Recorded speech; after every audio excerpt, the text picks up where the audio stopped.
We're on storm watch. Hurricane Ian's landfall in Florida is imminent. The Category 4 storm is described as extremely dangerous, packing sustained winds of 155 miles per hour. About 2.5 million people are currently under mandatory evacuation orders. Thanks for joining us on CBS News New York. I'm Dick Brennan. We just got the latest predictions from the National Weather Service and have an update on the storm's track. Let's get right to John Elliott. John, what do we know? I'm going to tell you, Dick, this is like a devastating storm. It's a mile or two shy of Cat 5. If it makes Cat 5, it's the only fifth Cat 5 to ever hit. So right now, winds at 155, 2 miles away from Category 5. Moving still, this hasn't changed, north-northeast at 9 miles an hour. So again, we talk about imminent.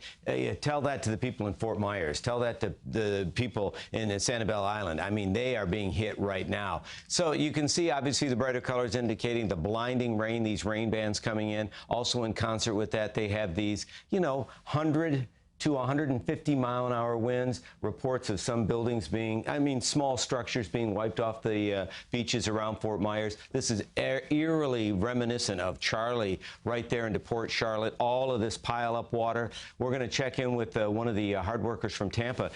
It's the other side of the storm. That water's being pulled out, but then that's going to be pushed back in with surge. Surge is going to be a huge part of this storm. You can see right there, Fort Myers. Again, Fort Myers along a river, and it's not right on the Gulf, but all of this energy will work its way up, and the wind is just battering all the beautiful high-rises in Fort Myers. Good grief. My brother's in Sarasota, and Sarasota is now, I just checked with him, it's blinding. You can't see anything. He's got about 50-mile-an-hour winds. Also, I want to remind you, this is a big storm affecting the entire peninsula. This started last night. Tornado warnings. The watch box, again, extended until 5. Multiple tornadoes. The warnings just keep going off. And they're well in advance of the main rain shield. These are the outer bands, but still, that's going to take a while. Don't forget Orlando, though, because Orlando, they're going to tap into moisture. This is already rain that's fallen, half a foot to almost 9 inches. This is additional rain that we're anticipating. We're going to add another 10 inches of rain to that. So that is going to impact Orlando. It will likely pass over Orlando as a Cat 1 hurricane. National Weather Service, rightfully so, has hurricane warnings for the east coast of Florida, for the wraparound winds as this approaches possibly over the Atlantic before it makes another landfall into South Carolina. We have a lot of guidance and data that we are going to take our time working through, but I know Dick has got some more on-the-grounds info that he wants to share, so I'm going to send it back to you, and we'll come back with more stats, and it is very serious, and it's hitting right now, Dick. Absolutely hitting right now and very serious. John, stand by. Hurricane Ian's impact is really being felt on the west coast of Florida. As obviously, at this hour, the storm already flooded streets in Key West before dawn as it barreled towards the coast. Ian caused damage in some neighborhoods, including Pembroke Pines north of Miami. And in Davie, Florida, residents woke up to downed trees and other debris. More than 2.5 million people are under mandatory evacuation orders, but obviously by law, no one can be forced to leave. I urge Floridians who have made the decision to shelter in place, to stay indoors, and stay off the roads. It is going to have major impacts in terms of wind, in terms of rain, in terms of flooding. So this is going to be a nasty day, 2 days. Florida Governor Ron DeSantis. Now, the state and FEMA say they're ready to help as soon as the storm moves out. Joining me now is Chief Barbara Tripp. She is Fire Chief and Emergency Manager for the City of Tampa. Chief Tripp, thank you for taking some time. I know you were very busy, so we will move along. And to start, I got to ask you, first of all, what are the conditions like in Tampa right now? So right now we're experiencing a little bit of rain as well as wind. So we have some weather stations that we've been monitoring, and the wind gusts has been anywhere between 30 and 40 miles per hour. Let me ask you, what is your immediate concern? I know this is going to get worse as things go on, but right now, what concerns you the most? My immediate concern is about the water. Even though we got a low tide now, and of course you can actually see the sand, we know it's going to come back and it's going to flood the Tampa Bay area. So that is one of my major concerns, as well as the winds. We know depends on how strong the winds are. We're going to, kind of prepare for power lines being affected. So we're just hoping no fires take place with that as well. So those are my biggest two concerns right now, the wind and the water. Yeah, the wind and the water. And, people say, you can hide from the wind, but you got to run from the water. Just how good has the evacuation been in the Tampa area? Actually, the areas that we evacuated has been real good. We had law enforcement to go and do a physical check to a lot of the evacuation areas. They did a door-to-door to offer different resources. We reached out to our vulnerable populations as well, put them in shelters. We have over 46 shelters throughout the county that's been open. We have some that are half full, but we still have some additional openings as well. And it's been pretty good. So we have some shelters that are reaching their capacity, and we have some individuals that decide to, stay home. And of course, we know we've been in those positions where we had close calls, but I can tell you we are going to be affected by a lot of rain. Yeah, John Elliott was just talking about storm surge, and we know how high and how dangerous that can get. They're talking 15 to 18 feet possibly. That's 3 times the size of the average person. Is there anything you can do to stave that off, or at least to prepare and get people out of their way? I mean, I know we have, for New Yorkers, we think of Tampa Bay. You know the area a little bit better. What are the real areas of concern? So we've also had some road closures take effect. So basically, we're not letting anyone into those vulnerable areas as well. We have made sure that the resources are there. And a lot of people have abided by the rules and have evacuated. But we do have some that, decide to stay home and weather Hurricane Ian. So we're ready. We've reached out to the state for additional resources to assist with any kind of water rescues that we may need, as well as utility services. Yeah, utility services. I would imagine right now, we hope the power is still holding up right now. So far, it's still holding up, yes, sir. And John was just speaking once again about the possibility that, again, just first of all, how wide the storm is, but then how much rain and how long this could last. How quickly can the state move in, FEMA move in? Because we know, and one of the reasons why they tell people to get out is you can't have rescues when the roads are blocked and when the wind is blowing. So how quickly can you get help and possibly to start restoring things after the damage is done? So pretty much when it is safe out there for first responders as well as public workers to get out. Usually we cannot respond once the winds are above 40 miles per hour. So we've been pushing that information out to the community as well to let them know, to make sure they're in a safe place, because once the storm comes in, the winds are that high, there's no way we can get emergency help. So we know for the next 2 days, we're going to be actually responding to a lot of calls as well as assisting people in the community. Yeah, and putting lives at risk, as all the great first responders do. Chief Barbara Tripp, emergency manager for the city of Tampa, we certainly wish you the best, and we appreciate a few minutes of your time. Okay, thank you. Thank you, Chief. All right, let's get back to John Elliott now to talk more about the storm. John, we brought up surge, and I know you've got a lot to cover, but as they say, it's the water, even in the wind, right? Yeah, cubic yard of water weighs 1,000 pounds. And if it's moving, I mean, you add that. And Dick, I was wandering over there to ask you, what are the threshold winds that will keeping her crews back? 40 miles an hour in Tampa, it's between 40 and 45 miles an hour. So what that means is, when it's blowing like that, they can't help you. And it's very dangerous for them with winds even approaching that. So that's the calculus that goes into, should you go or should you stay? Now, time for me to get in trouble. Remember, we thought it was going right into Tampa. Obviously, tracks change. All of these, not all, a lot of these folks went to Orlando. Now it could be that Orlando, actually, with a Category 1 hurricane, will have more issues with flooding and moving around than Tampa. There are so many fine points to this. And again, obviously, feeling bad. Fort Myers, this is so much like Charlie into Port Charlotte. Dick mentioned that 15 to 18-foot storm surge. How many of these barrier islands, how many the real estate right along the coast is going to be inundated? Again, hurricane making landfall right now as we speak is a Category 4. Before that, it is spinning up the atmosphere from top to bottom. That's why we have a tornado watch until 5. Numerous tornadoes. Again, you hate it when weather people say, well, I remember I was in one, 50 tornadoes in one night. I think it'll probably be around that number. This again, rain gauges, trying to automatically relay how much rain has already fallen, already half a foot, but we're going to add probably another foot to that. We'll add another possible foot to Orlando. Jacksonville, not as much, but Jacksonville, you're still going to be dealing with all kinds of wind. This just speaks to how big this storm is. And then producer Giorgio and I mentioning it may make landfall again before it retreats back. And then it could bring moisture into our area this weekend. But again, the odds of that are low because high pressure builds in from the north. This is important. Just to set your bearings here, hurricane force winds right now stretching north and south from Fort Myers. That would be through Sarasota, very close to St. Pete. And again, Clearwater, Tampa, Dunedin, all along the bands closer to the Gulf. Remember, Tampa is in around the bay. Tampa Bay is only about 11 feet deep. So that water be sucked out, and then it's going to be pushed right back in, and then it'll be pushed in. They'll add 5, 10, 15 feet of water. Feet of water. That's a room, and that's going to go into town. Depends where you are in Tampa. So watch this. We've time-stamped this too. Model guidance.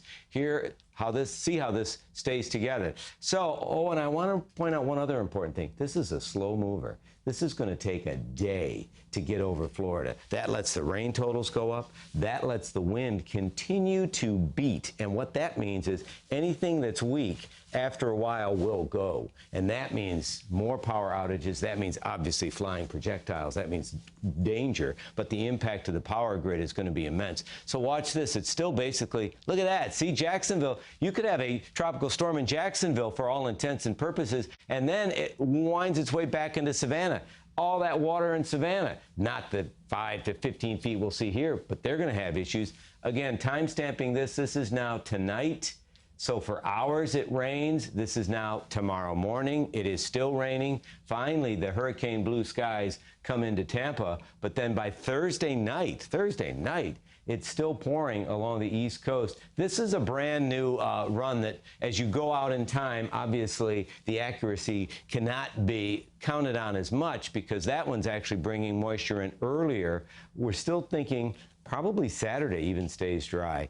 This is important. This is the number that Dick's focusing on because you can't escape that. 12 to 18 feet storm surge. This, again, is the biggest killer in these storms, and there can be, tragically, so many killers. So, wow. Right, yeah, we said it. Right now, you've got wind gusts over 100 miles an hour. Sanibel Island, beautiful Sanibel Island. Naples, 112-mile-an-hour winds.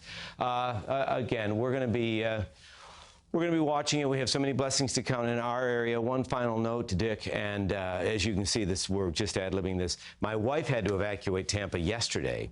So as she's going to the East Coast, she was dodging tornadoes. But one thing they're talking about is, as they are concerned about losing power, cell phone towers could be knocked out too.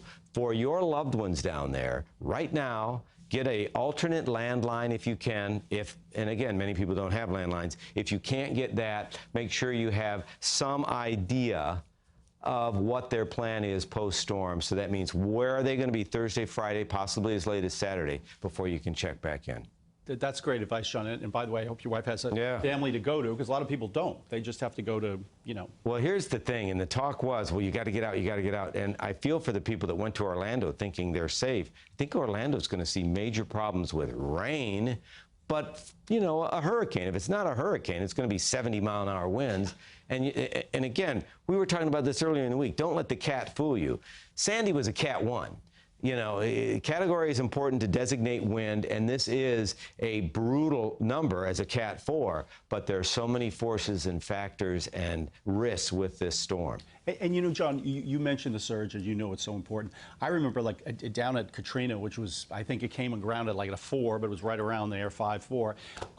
The surge, we remember checking, went almost a mile and a half in. So you think to yourself, storm surge, people here think flooding, it covers the roads around the water. But no, this thing goes, right? The other thing you have to remember with storm surge, and it's almost like it's out of Hollywood, I'm going to back this up because we can on CBS News New York. The thing about storm surge is everything's moving. Everything's moving. I mean, there's inundation flooding. We get, in Queens, there's always that, we have astronomically high tides with the moon. So, it creeps up. No, storm surge doesn't creep. It slams. It moves like that. So that's why you're seeing water sucked out. North of Tampa, water pushed in. You still have to deal with the tide cycle, so it's this back and forth. Everything's moving. Oh, and on top of that, you have this big wind profile of right at the surface, 100-mile-an-hour winds. And then you have the wind. There's not a lot of shear with this, so it's not being shredded, but there's so much force pushing the wind. I was doing a hurricane once in Panama City, Florida, and all night long, bang, just kept hearing this bang, this rhythmic bang. What in the world? After a hurricane, as many of you know, the skies are brilliant and blue, so we were assessing the damage, and I found a 1978 Chevette that was it was compacted. It had been sucked out and thrown into a hotel. You could see mark. It had chipped away the base of the hotel, and all was left was with that much of the car, and that was the sound. And you know, it's funny, John, because you talk about the strength. We're talking Cat 5, and the number's up by 155. How difficult is it to sustain a small home? I mean, how much property damage is going to be much worse than a 2 or 3? Oh, yeah. No, I mean, this is maudlin and crass, but when you consider Andrew and look at Homestead, there was nothing left. It was just, it was gone. You're down to foundation. And that was about a Cat 4 or 5? That was 5. 5. Yeah. A 5. And the other thing to consider is you mentioned the sound of the thump, and we think of cars being tossed by tornadoes, but number one, you have the wind, but number two, you do have the tornadoes. You mentioned you've seen many tornadoes. Oh, yeah. A lot of tornadoes. The tornado watch is going to continue through 5. Again, you have to remember, these are big storms, so what is a tornado? It's a vortex. It's rotation. When you have this kind of a windshield, you've got this going, but then you have this breakout, and, you know, this is... You know, tornadoes, even in a standard supercell, a tornado can travel in a pack where it'll retreat and come back down, retreat and come back down. It's just these fingers going along. And sometimes in tropical systems, they're long duration. Again, for perspective, Suffolk County Sunday night, that was a bad tornado. That was an EF0. These could be 2s, 3s, and 4s. And you know, I know we're hitting you with all the questions here, and there's so much to ask, but the idea that the water is so warm, and I know this for you, this is weather for dummies, this is basic stuff, but what does it mean about the strength of the storms that we're seeing now?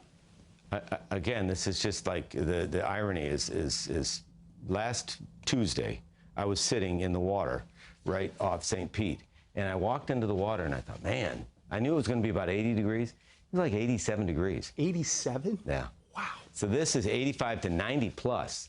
This little Florida loop, it just sits and churns, it bakes, it's warm, and that's why, you know, that is the fuel. Now, you know, the history of this storm, even in Cuba, we lost maybe 5 miles. You would expect more. It's a very well-organized storm. But with this kind of landmass, also known as Florida, you're going to have it will weaken appreciably.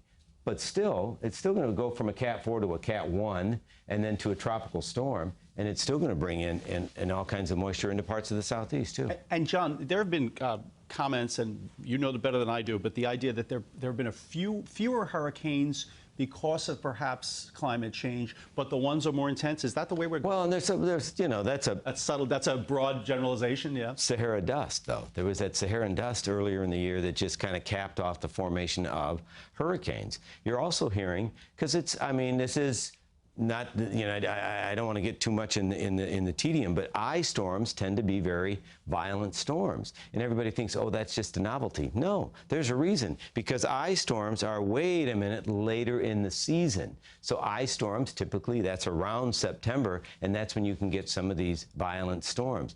You know, we have a great team of producers. We've got Giorgio, who's back there right now. Justin just left. I have 2 Matts. I have a morning AM Matt and a PM Matt, my weekend producer's Matt. And so we've all looked at the peak. You know, you tell people, let's have that peak map ready, because the peak of our season is September 10. But remember, post-peak can be far more damaging than pre-peak. It was a great season. It was a fine season for the most part. But now we pay for all this warm water. Let's take it. We have a live picture of Englewood Beach. I'm told this is north of Fort Myers. John, that looks like the intensity. That looks like this could be hitting right now. The eye wall, maybe right before the eye wall. And here's something else that you and I can point. You know, Dick and I have been in TV a long time. We've seen a lot of these shots. And you're saying, well, how in the world can How in the world can you even get a shot like that? So I'm watching some of my colleagues in the broadcast business. These are cement buildings, so that camera is safe. If that camera, or if it's a manned camera, if they were to push that out, it would be immediately ripped out. That's probably an 80-mile-an-hour wind. That's only 80 miles an hour. Yeah. I'm sitting here going, oh, that's got to be 120, 140. Yeah. I think if it were 100, if you can see the palms, and then that line, that's a landmass, up above that gray, everything would look, well, now see, they're strengthening. See how you're losing more definition of anything because the wind is strengthening. And at this rate, you've got to figure that the storm, we've been talking about it being imminent that is hitting Florida. But yeah, it's hitting right now. It's hitting right now. And the difference is, if you were just to describe the idea that I assume what we always understand in these situations is that the eye wall, they always talk about the eye of the storm being the peaceful part, but is it not right at the edge of the eye wall where the highest winds are? Yes. And I'm glad you brought that up. And I had my phone on. I apologize, because I want to see if my wife calls. Well, and it wasn't my wife. And there's a lot of focus on where it makes landfall in the eye, and that is all important. But remember, on the flip side of the eye, you have winds just as bad as that. I mean, you have, so there, you could see we're right there. And then this is going to take over. You'll see amazing calm, and then it just turns around. It's just a different direction, and so stuff is blown the other way. And when you mention your wife, John, just one more time, talk about people being prepared and having their cell phones. One more time for people. So all week long, everybody was saying, and I was doing some other stuff for some other outlets, what's the timeline? What's the timeline? And I would always say now. Just to do it now. So now is not the timeline. And I'm sure the governor and I'm sure our new friends in Tampa, they would all say, if you're watching us right now in Florida, just stay right there. Don't move, because to go out in this jeopardizes you and also jeopardizes the people who might try to come and rescue you. Now, important timelines after that, just make sure, same rules as up here. Any live wires, don't go into that. You're still going to see standing water. In Orlando, they were actually lowering lake levels. They were doing as much as they could to manipulate water levels. My concern is going to be beautiful skies, people are out there, and then somebody's going to go into something that's 2 feet deep, and they're going to throw their starter out, and there's another $5,000 bill. Or worse, you're going to have more damage or harm. So you have to watch water levels, and then it's just going to be a question of, and this is really, I've seen too many horror stories with this. You're going down and people clean up, and they make a gash, and they get infections. You wouldn't believe how many people are harmed or killed by infections after these storms go through, so you have to watch out for that, too. We are full of good news, Dick. Well, not great news, but, John, hopefully good advice, and we really appreciate it. Yeah, and I think, you probably know this as well as I do, Giorgio and I will be here this afternoon. Obviously, we've got the big show, 5, 6. We're going to do something here on CBS News New York tonight around 8 o'clock, too. Okay. All right, John Elliott, thank you so much. Great information. And as John says, it's going to be a busy night ahead. So stay tuned, check in. We will be providing information for people, not just in the New York area, but people who can watch us down in Florida, hopefully. Stay with us here on CBS News New York for continuing coverage of Hurricane Ian. We'll have a full report tonight on CBS 2 News at 5 and 6. And then join us back here on CBS News New York at 8 o'clock for another live update from John Elliott. And we're tracking Ian on our website, cbsnewyork.com. I'm Dick Brennan. Thank you.